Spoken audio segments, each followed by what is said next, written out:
ورته خبره فرمایلی و معاذ غوږ را نږدې کړه درته یو خبره کوم. حضرت معاذ چې غوږ را نږدې کړو ختم الانبیاء ورته وفرمایل معاذ چې واپس راشي زما د محراب به موجود وي، زما د منبر به موجود وي، زما د مصلی او د جمعات به موجود وي، لیکن ستا محبوب پیغمبر په دنیا کې نه وي. حضرت معاذ کو بهوش را پریوتو. اس امام الانبیاء صلی اللہ علیہ وسلم دا جمله اگدو لولی خیر الکلام ما قل ودل هم دا آقا نوری دلی. آقا دا سے فرمائلی شو چه معاذا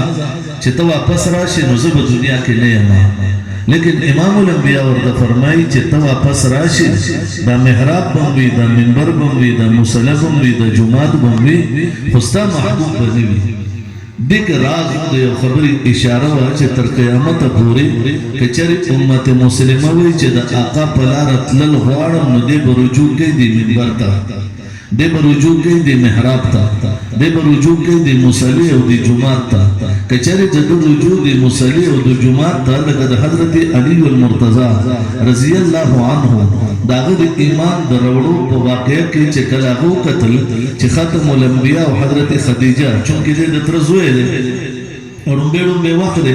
یا ایوہ النبی قل ازواجک کم جد حضرت عمر دا تمنا مطابق آیاتون دا پردی و دا ندی نازل شوی قرن فی بیوت کن ند نازل شوی. حضرت علی نابالغ دے اگر چکلو قتل چدا دوار ولار دی امام الانبیاء منس کئی خدیجہ منس کئی نو اگر تپوس کئی چے اے دا ترزوی دا سا عمل لے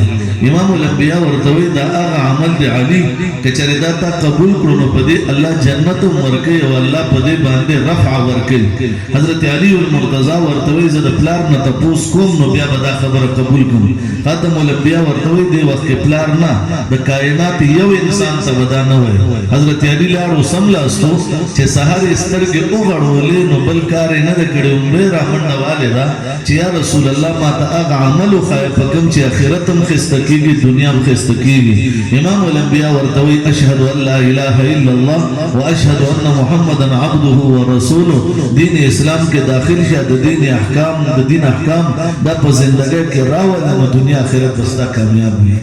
اس دقا زکیو گورا آقا منتوئی چکا زمان بعد یو سڑے اگر کامیابی غواری نو اگر محراب ترازی اور محراب کے قرآن و حدیث بیانی دی نو نن دور کے چرے منگو گورو نو امام الانبیاء صلی اللہ علیہ وسلم در رحلت پا وقت کے چکلا اليوم اکملت لکم بنا بر اختلاف گر سورة العصر بارکن دے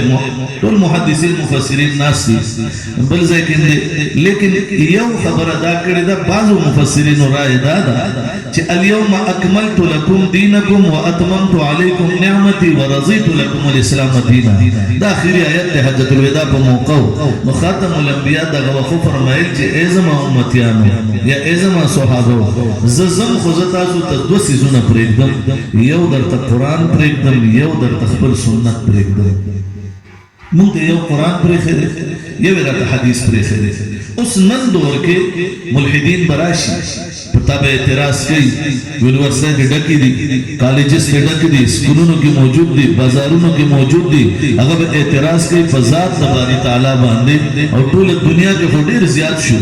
و دنیا کے چری یونائٹڈ کنڈم داغی بارہ کے داو چلا دا کلیسا دلان دی جوان تیرے کلیسا ختم شوا اگر ملکانیہ نستوریہ او اگر نور فرقی داغی یعقوبیہ وغیرہ ختم شوی طول رالل دی طرف تا او طول دغا سسٹم چالو کرو دہریت چالو شو الحاد چالو